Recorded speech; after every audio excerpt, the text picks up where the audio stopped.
pas forcément un travail qui correspond à ton niveau d'études ou à tes compétences.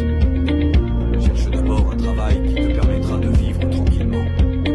Certains se moqueront de ce que tu fais, et d'autres te diront que ton travail ne correspond pas à ton niveau.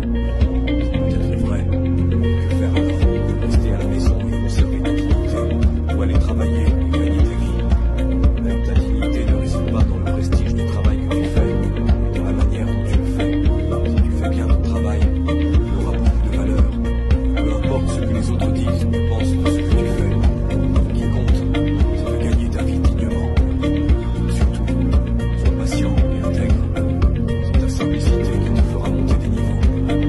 Il y a un début à tout, et c'est mieux de commencer plus bas pour finir plus haut. On travaille pour vivre et non pas pour le prestige, ou pour obtenir de la gloire.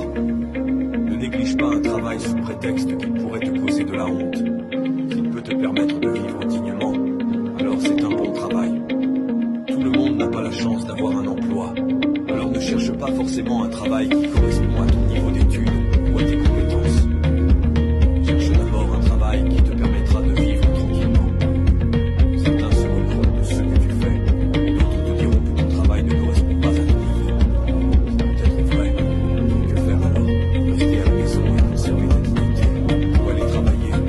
C'est peut-être vrai. Que faire alors? Rester à la maison et conserver ta dignité, ou aller travailler et gagner ta vie? Même ta dignité ne réside pas dans le prestige du travail que tu fais, mais dans la manière dont tu le fais. Si tu fais bien ton travail, il aura beaucoup de valeur. Peu importe ce que les autres disent ou pensent de ce que tu fais. Ce qui compte, c'est de gagner ta vie dignement. Surtout, sois patient et intègre. C'est la simplicité qui te fera monter des niveaux. Il y a un début à tout, et c'est mieux de commencer plus bas pour finir plus haut. On travaille pour vivre et non pas pour le prestige ou pour obtenir de la gloire. Ne néglige pas un travail sous prétexte qu'il pourrait te causer de la honte. S'il peut te permettre de vivre dignement, alors c'est un bon travail. Tout le monde n'a pas la chance d'avoir un emploi. Alors ne cherche pas forcément un travail qui correspond à ton niveau d'études ou à tes compétences. Cherche d'abord un travail qui te permettra de vivre tranquillement. Certains se moqueront de ce que tu fais, et d'autres te diront que ton travail ne correspond pas à ton niveau. C'est peut-être vrai. Que faire alors? Rester à la maison et conserver ta dignité, ou aller travailler et gagner ta vie? Même ta dignité ne réside pas dans le prestige du travail pour vivre. Serrez vos ceintures, la famille. Franchement, serrez vos ceintures. Parce que film oyo, eza na makambo, eza na ba réalité. Pierrot ameli vitamine. Pourquoi sapato evanda? Hey! Naseki pour na kanda te. Alors, coucou la grande famille, bonjour, bonsoir, bon après-midi, bienvenue chez nous, bienvenue chez vous, j'espère que vous allez bien. Moi, je vais très bien par la grâce de Dieu, en tout cas, tous à mardi par la grâce de Dieu. Nzamba bateli, nzamba pesi makasi, nzamba pesi pema. Au côté, au like vidéo, au partager, au commenter et comme ça la personne vraiment qui toko mingi. To le bakasa kwa kolobeza toko ya soki pesate to vandi. To vandi na biso mais to yeto solo la moi muke kandenge zalaka to solo la. J'espère que biso nyonso to za branché scotché na kati ya Belle Vie télévision place yo wapi hier lundi tozwaki 5e épisode na biso ya film na biso ya vaticination. Vaticination est disponible na kati ya Belle Vie télévision. En tout cas, premier épisode enfin. Elle est déjà plus de 100 cas. Ça va, bravo, famille Bota, tolembate, total film, to consommer yango. Donc, objectif c'est ce qu'on a deuxième. Parce que deuxième jusque-là, nano akoki sipe ata 84. Donc, écart peneza moulaï, écart eza moulaï la famille. Toko ki sa ata 80 ans et que ça la bien mingi. Écart vraiment eza moulaï. Donc, to partager, to commenter, tous à la brancher, tous à la scotcher. Naebi ki tous à ba responsable, naebi ki ba jeune, misala, université, tout consort, les parents aussi, les mamans, misala et tout consort, mais tous à la brancher, tous à la rawana, vraiment pour la consommer œuvre ya Mama Belleville. Yo oyo za vrai fan ya famille Libota, yo oyo za vrai fan ya Belleville télévision, en tout cas 16h30 ce qui beti et qui écoute yo nandako yaya ato bandeko donc à part makambo etali nzambe parce que tokoki kosangisa nzambe na makambo mosusu te ntango nalobi à part makambo etali nzambe eza na bato mosusu baza na ba aire de prière. Par exemple, intercession, au biso to bandara de 16h à 19h, to bandara boye. Donc, heure wana, horaire wana, en tout cas, to ko changer ngote. Pour Nzambe, azan Nzambe ya, Nzambaza jaloux. Nzamba lingate ou partager gloire na ye na mutu. Et Bible peut lui chaque chose à son temps. S'il s'agit que ça temps na yo ya prière, tana yo ya makambo oyo ezaki non faut la concentrer na présence ya Nzambe osali yango tango kosilisa oye otali film pona pe ba oyo basalaka soko zana musala ka ndenge ezalaka soko zongi otali film ekosala vraiment kitoko mingi bomesa na mwa moke mikolo to bando sala sport to bando tiaka pibi ya tonton dako mingi na ba vidéo parce que toyebi ki azana spectacle na ye le 20 septembre awa na kati ya Angleterre. Alors tango bozomona yango tango tozomona yango tout le monde aza ko se préparer en conséquence ayebi kete date le 20 eza spectacle. Donc ressenti pena kete moto imaginez aucun na ville moko boye aucun na mboka moko boye pour la toute première fois bandeko oyebi pe langue te oyebi pe nini te ata bapesi yo map o banda kotala omonaka vertige na vertige komonaka tonton dako ndenge ake nango antuka ozosanti pena kete Osofia in London sikoyo oyo ya Da Costa respect totala film ya Osofia in London bafilme nigérien oyo totala kala siko Da Costa aye na version nango ya qui est un blédard à Londres. Donc, blédard à Londres. Binomo sikoyo, bozwa déjà. Donc, c'est que kozala ya grave. Alors, so vous en billet na yo, vous en Belgique, vous en France, vous en Allemagne, vous en soki wapi, vous en besoin participer. Date c'est en le 20, vous en tana yo, vous se préparer. Oya ko enjoy oya ko sipila na artiste na biso Da Costa Mukina, n'est-ce pas la famille? Total 5e épisode ya film na biso vaticination. Je savais que messieurs les consommateurs aolonga motema davina makambo ngo siko ebandi film siko ebandi film siko ekomoko ma elengi omoni so ozolia biloko eza goût. Donc, yo mona ka ndeti fufu na sali eza moke biloko eliki ebele siko film ekomi bongo film ekomi elengi vini ake koprésente davina epa mama na ye etant que collègue na ye mais mama aza mokolo a comprendre déjà que te oyo eza au-delà na yango. J'espère qu'elle ne bandeli la vidéo na siki tableau ya gay show non Mama Belleville que Dieu te bénisse. L'inspiration oyo ozwa penza ya kosangisaka dio oyo ya Gesho na Pierrot poso basangani so babi bakango panzi oseka. En tout cas tozoseka penza. Tu fais quoi dans la vie? Yaya pesa ça la présentation ça la ranini ba zigzag biso famille eboena nini kaka yaya yangwana o ngana za businessman ngana za businesswoman foko landelaka na oyo ke la linda mawa po relation déjà eza nango basé sur les mensonges sort nango ekozala wapi ba parents ba sepeli mwana bango alingi honorer bango ilo ba oluka pa davina mais linda alingi a honorer bango Pardon, hein? Tout à la filme, bande konangai. Tout à la filme, tout partager, tout commenter. Et que ça la biso vraiment bien mingi. Et que ça la biso vraiment bien. Et ça la bien. Non, aujourd'hui, c'est tant mingi parce que, franchement, Fonabima la famille, non, aujourd'hui, c'est vraiment tenté. Alors, pesanga moi litoi, moi 20 minutes, moi 15 minutes, peut-être moi 30 minutes pour tout kabwana. Lelo na eli Sarah Masiala, actrice comédien, bisonyo so to yebi. Lelo toza mardi, toza le 24, hier le 23, c'était l'anniversaire de son fils aîné. Sarah, par la grâce de Dieu, Nzamba pesi ye bana mibale misatu te, Nzamba pamboli kaka na mwana moko. Et mwana na ye ya mobali. Ozomona ye, il est là avec son fils. Elle est là plutôt avec son fils, Sarah Masiala. Mais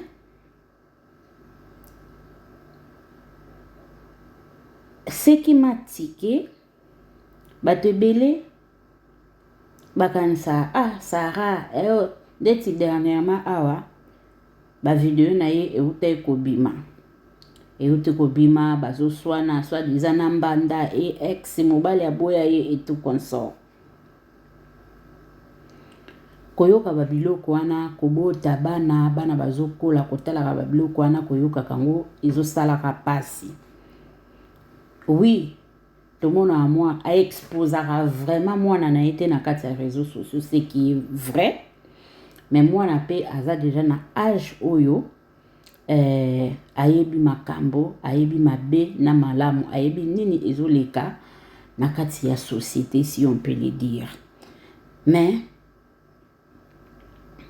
tango Sarah a souhaité moi na ye joyeux anniversaire, alobi eloko moko alobi na bota yo tango nazalaki na 13 ans. 13 ans bandeko. 13 ans Sarah zalaki mineur. Ba circonstance à vie et tout consort. Et salaki asa nini abota. Na 13 ans wana pe ngana oloba gloire à Dieu. Oui, eza âge moko avant bato ba oloba ba mama na biso babanda ko bota na ba âge wana, mais ba mama na biso babanda ko bala bango. Donc on sentait que non, moi c'est libala azana ndako azo gérer foyer. Ezate que non jeune fille moko boye kaka soki nde te. Babanda ko bala bango avant, bazo bota pe avant, bazo continuer ba chemin na bango. Mais génération ya ba mama na biso eza yango te ya Sarah Masiala. Donc, génération Sarah Masiala, s'occuper à la qui mal encadré, na 13 ans, wana, bakoke pe kolongolisi zemi. Mais, toloba gloire à Dieu, malgré humiliation, malgré passé, comme on a quitté, moi na mouké, moi na 13 ans, basenteye, mais basala qui effort, Sarah a gardé zemi. Et lelo, moi na nae, iwana. Azana bango mi balete. Et le banango ye mutonyo so ko trahir nga sauf yo. Tota na moi vidéo yango et on se retrouve. Joyeux anniversaire Yaya. Longue vie à toi. Que du bonheur. Que les ciels s'ouvrent à ta famille. Joyeux anniversaire. Merci Madame Isala partage. Je suis fière de toi mon champion. J'étais si petite quand j'étais enceinte de ton frère. Merci Madame Isala partage. Je suis fière de toi mon champion. J'étais si à l'âge de 13 ans, j'étais malheureuse. Mais aujourd'hui, je t'avoue, je suis la femme, la maman la plus heureuse de toi. À l'âge de 13 ans, tu es intelligent, tu es sage, tu me remplis de joie. À chaque jour, je te vois, je suis du monde. Je suis très très heureuse, mon bébé. Grandis dans la sagesse. Et puis surtout, n'oublie pas Dieu. Tu sais, non? Toi, tu es très heureux. Serviteur de Dieu. Ah, joyeux anniversaire, bébé. Minuit, il y a grâce au Komanini. Serviteur de Dieu. Ah, joyeux anniversaire, bébé. Minuit, il y a grâce au Komanini.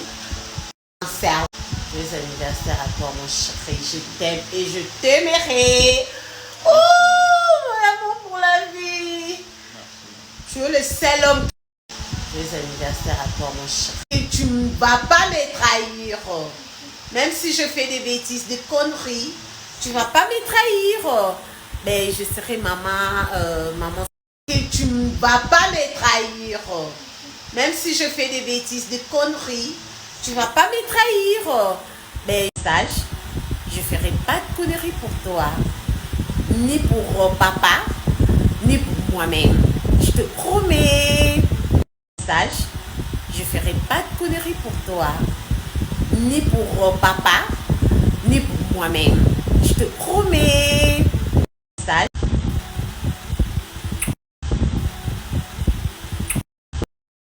Voilà, j'espère que Tolandi, ce sont des souhaits de Sarah Masiala pour son fils. Alobi tango abotaki ye azalaki malheureuse. Donc azalaki ne sengote. Talara mwana 13 ans, azana avenir na ye, azana ba rêve na ye, azana besoin akende classe, mutu moko boye kaka aye ko stopper ba rêve na ye. Aye ko stopper yango, aye ko sente parce que aza marié quand même. Aye ko sente. Et aujourd'hui, je peux dire que 17 ans après, au mona mwana na yo, grand garçon na yo, et eze sengo. Toyebi ke lelo bato ebele bakomaka soki azwi o akende kolongola et humiliation na quartier bakoseka ye et tout consort. Mais Sarah andimaki na ye humiliation, andimaki batonga ye, andimaki baseka ye, andimaki peut-être bafinga ye, mais alingaki a garder zemi na ye et lelo ye wana aza la maman la plus heureuse du monde. Komona mwana na ye azokola apamboli mwana na ye alobi akola na sagesse aza la serviteur de Dieu. Do aye banzela nzambe mama azolakisa mwana na ye nzela nzambe deke aza na bomoi. Yango tolobaki wana ezalaka héritage oyo ni batata ni banoko ni banani bakoya kobotolaka. Alobi agrandi dans la sagesse. Akola na sagesse, akola na sa makolo ya nzambe. Etango na moni yango nalobi wow. Mutu na mutu aza na parcours na ye. Mutu na mutu aza na passé na ye. Ba passé mosusu ezalaka sombre. Mais otali présent boye. Présent komi esengo. Po anini po mwana wana aza lipamboli po na yo. Yo moko bandi otala moko vandi olobike so na longolaki so na salaki boye nalingaki na suka wapi lelo mwana nga grand garçon yango wana yo oyo peut-être okutani na situation wana bato mosusu bako intoxiqué yo baoyebi soki ate longola na yo ate esa nini yaya pression ya moto esa eso makambo yo eza volonté na yo te parce que makambo mosusu tosalaka yango sous pression ya bato makambo mosusu tosalaka yango na baconseil ya bato ya mabe moto mosusu na place a orienté yo abike te esa nango eloko te mosusu kutu alakisi yo ke te nayebi mama moko boye kuna ate eza ya nini bakosala ata soki eza ya ndenge nini kobanga na yo te esa nini ekolongwa nango. Totika vi wana bana bazaka na bango innocent bana basengaka te baya baparent nde bato baluka bana esara tellement ndimaka ye moko aboyaka na ye yango po omona kete azalaka wana na mwana na ye. Et nzambe pe au-delà de ça, nanu tomona te ke o Sara bakisi mususu o boye azalaka na liso ne moko wana. Azala na mwa liso ne moko o nzambe sa nini apesa ye. Yango bato mosusu bandi koyoka ba histoire na bango ovandi oyoki mawa. Mais omona mutu mosusu avandi abandi koya kofinga ye. Ozosalaki ndumba boye na boye yango wana bazosente bino yango donc ozoyoka kaka ozotala kaka omona kaka ozanga kutu na eloko oloba parce que olobi ke ntango yo ozoloba boye est-ce oyebi nini ndeko akutana nango, nini esalaki akoma na situation oyo oyebi te. Mais obanda kofinga, obanda kojuge, obanda koloba ba n'importe quoi sans que oyeba nini difficulté mutu akutani nango. Lelo bato mosusu bakoma ko likolo pe ya pasi omona aolinga sala eloko moko boye bapesi ye condition avana pesa yo mbongo tosala boye tozongisa boye. Ntango namoni yango nalobi te nzambe ayebi ne kaka kosekisa mutu, ayebi ne kaka kosekisa mutu. J'étais malheureuse à l'âge de 13 ans et aujourd'hui Sarah plus de 28 ans. Elle n'est plus malheureuse. Ya komona mwana na ye azana esengo aomona kete mwana na ngai bogar na ngai soki na longolaka oyo bakoma lokwa ya na leke. So moto ayebi te nana oyebaki te oyo mwana Sara po ebele bayebi te ke Sara bota. So moto ayebi te ondima te okansaka petit frère na ye. Or c'est son fils.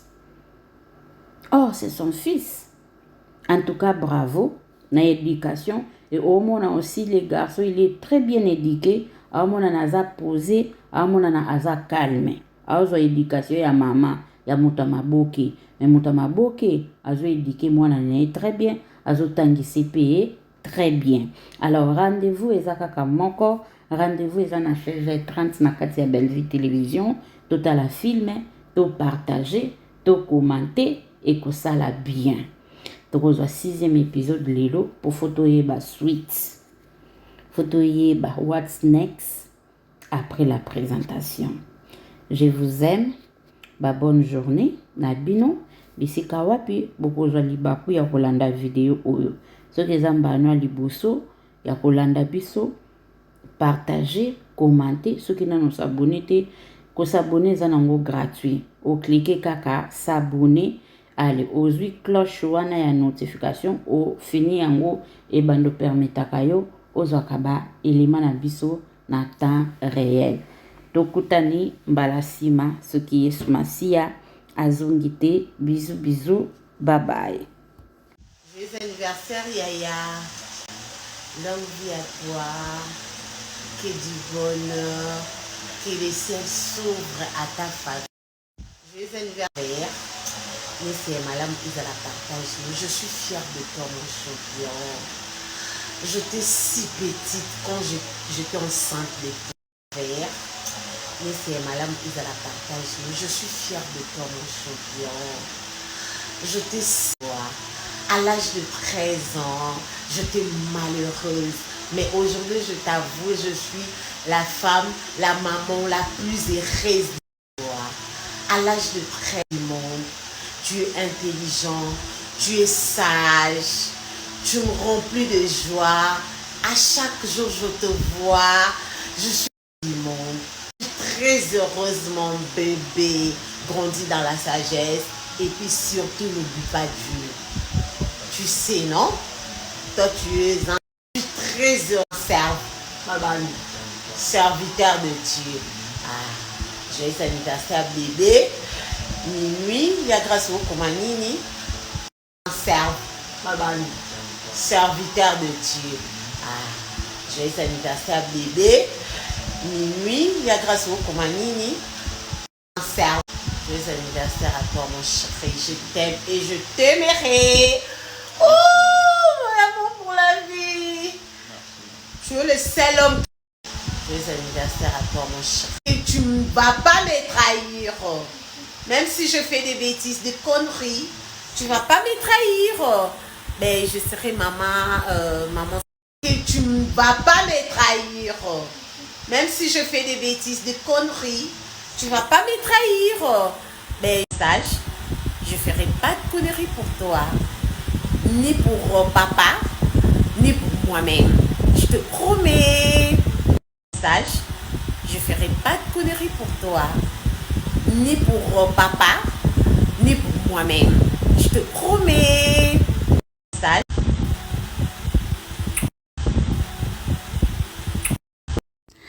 Bonjour, bonjour la famille. Oui, j'espère que vous allez bien. Ngai côté nanga awa, tout va bien par la grâce de Dieu. Waouh. Na ye kopé sa solution et pas ya maman moko, ya jeune fille moko, ya mwana moko o ya zana problème ya suki. Ba suki ekola kate, ba suki crépi, suki makasi. Ah oui, oui, oui. Mikusana mitu ba o to bengaka ba pedicule na mutu, o to bengaka loto na mutu. Suki na ye ezalaka toujours na ba problème yango na ko présenter bino ba produit o ezali ba produit naturel ya compagnie na biso ya aloe vera living product o ezo propose et pesi biso ba produit o ezo aider biso intérieurement et extérieurement et pesi biso ba produit ezo aider biso na santé pe na beauté. Yangwana produit oyeso edenga na beauté ya suki nanga na sepeli lelo na présenter bino yango l'air mususu mama moko aza na souci ya suki na ye alelaka suki aluka solution ta la solution yango yo zwa yango bien na salelaka aloe jojoba ya shampoing na ngai yango oyo nde na sukulelaka suki eza na ba protéine pe eza na ba vitamine ebele eza na aloe na kati eza pe na jojoba na kati et après nde na salelaka lisusu conditionner na biso yango oyo omoni sima ya shampoing soki na sukuli suki nde na utilisaka oyo mpona ko lembisa suki kotia yango susu vitamine makasi kotia yango huile ezala ndenge ozomona yango awa ezali bain de crème.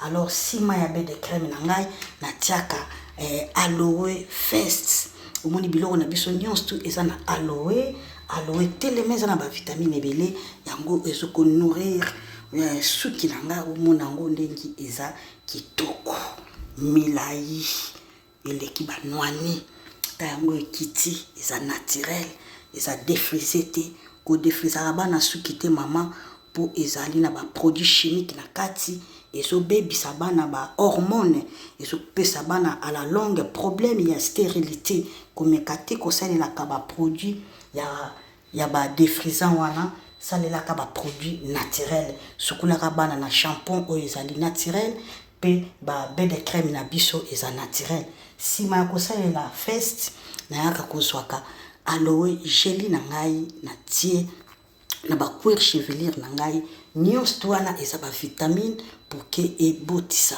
et protéger ngai suki na ngai ezala très bien ezala na ba problème te même na ba poussière à libanda na ba agression à libanda suki oyo eza toujours malamu bino bato bozana ba salon de coiffure tala ba produit kitoko yango yo ya ko utiliser bien ya ko proposer pa ba cliente na bino après na suki sakana huile na biso yango ya suki oyo nde ezali mama na makambo etonda na vitamine tala ndenge suki ezongala tala suki kitoko tala suki noir tala suki na ngai yango oyo uzana besoin suki.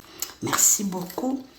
Vidéo nalingaki nasalela yo ndeko oza na problème ya suki olukaka solution yango oyo tala pepo naturel problème ezate prochainement na ya représenter bino mafuta nanga na pakolaka pona ngai ezala ndenge bomona ngo ezalelo.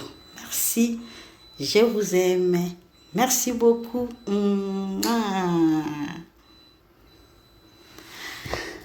Vivre, et non pas pour le prestige.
sous prétexte qu'il pourrait te causer de la honte. S'il peut te permettre de vivre dignement, alors c'est un bon travail.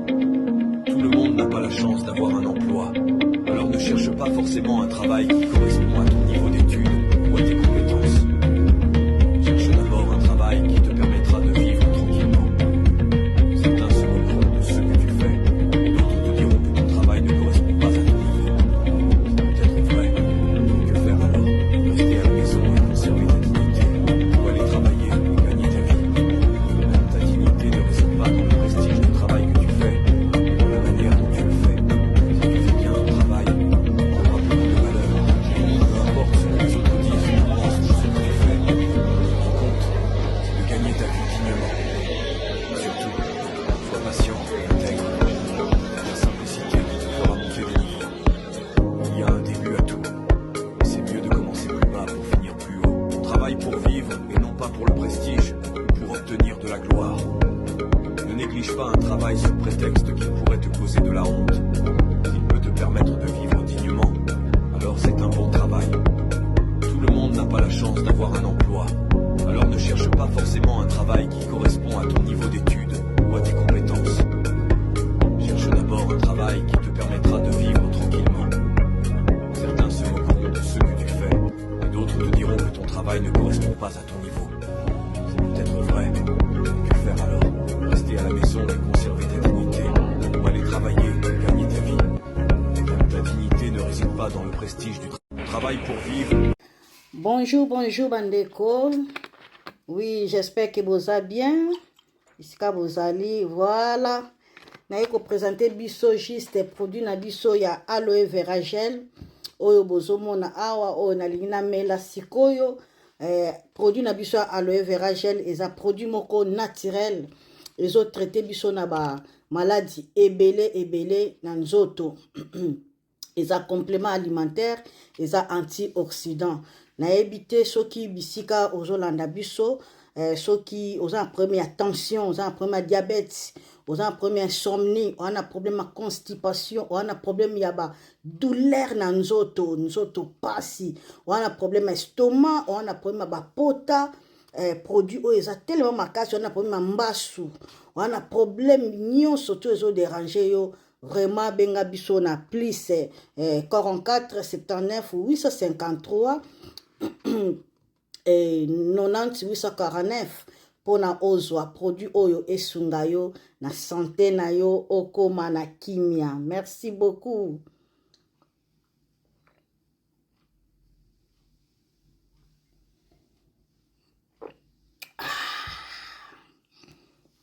Merci, bye bye. Bonjour, bonsoir. Na évité vidéo oyo ernine kokoma ekomela bino ezali mama Joséphine, mama Zozo na yebi bino solution. Oyo ezali solution ya ba problème na biso. Ba problème na biso yango eza nini? Ba problème na biso yango eza ba problème ya santé, eza ba maladie oyo eza kati na biso, ba maladie telle que diabète, tension, AVC, prostate, ba hernie, ba maladie wana nyonso tout oyo ezo déranger biso, ba ménopause, mutu pasi, maladie nini, épilepsie, maladie nyonso tout oyo ezo déranger ndeko na yo, oyo aza pembe na yo ezo déranger mwana na yo, oyo ya cancer, oyo ezo déranger biso, solution yango yo na yeli yo solution ya ba produit na biso ya naturel, ba produit oyo ezali ba complément alimentaire, ba produit oyo ezali 100% naturel, ba produit na biso ya oxydant. Ndeko na nga na yeli yo ba produit oyo eza juste biloko kolia oyo tozo ko compléter na nzoto na biso. Pourquoi? Parce que monde entier, monde déjà pollué. Ils ont pollué à partir de biloko otozolia. Biloko otozolia yango ezo détruire ba santé na biso. Pourquoi? Parce que biloko otozolia bazo travailler yango na ba produits chimiques. Biloko otozolia bazo tia yango ba poison. Biloko otozolia bazo tia yango même ba formol. Yango wana compagnie ya aloe vera product bakaniseli peuple na bango partout dans le monde entier na plus de 160 pays balobi non tika tokanisela peuple na biso mpona bien-être na bango et mpona santé na bango ezala malamu yango wana baproduit na biso yango oyo eza wana mpona kosunga biso na basanté atika nayebisa yo bienfait ya produit na biso aloe vera gel produit oyo okoki kozanga yango na ndako na yo te yo oyo oza na problème ya insomnie olalaka te produit oyo eza somnifère ezopesa yo pongi yo oyo oza na nzoto makasi te produit oyo eza tonique eza wana po epesa yo nzoto makasi yo oyo oza na batoxine na nzoto na yo produit oyo eza détoxifiant eza kodétoxifie nzoto na yo eza kopurifie makila na yo eza kosukula baveni na yo produit oyo eza na ba bienfait ebele produit oyo kosoigner yo mpona estomac produit oyo kosoigner yo mpona constipation produit oyo eza produit moko eza kosunga système immunitaire na biso yango wana ndeko yo kokozanga baproduit oyo te mpona santé na yo santé eza na prix te santé eza na prix te yango wana somba produit oyo soki omilingaka pe olingi libota na yo olingi mobali na yo olingi bana na yo te okozanga produit oyo te yango na yo kopresente yo produit ya aloe vera gel yango soki olingi kozwa yango lolenge nini contactez Maman Joséphine na plus 44 79 853 90 849 na bale lisusu plus 44 79 853 90 849 tika nzambe apambola yo kozanga produit oyo te aloe vera gel.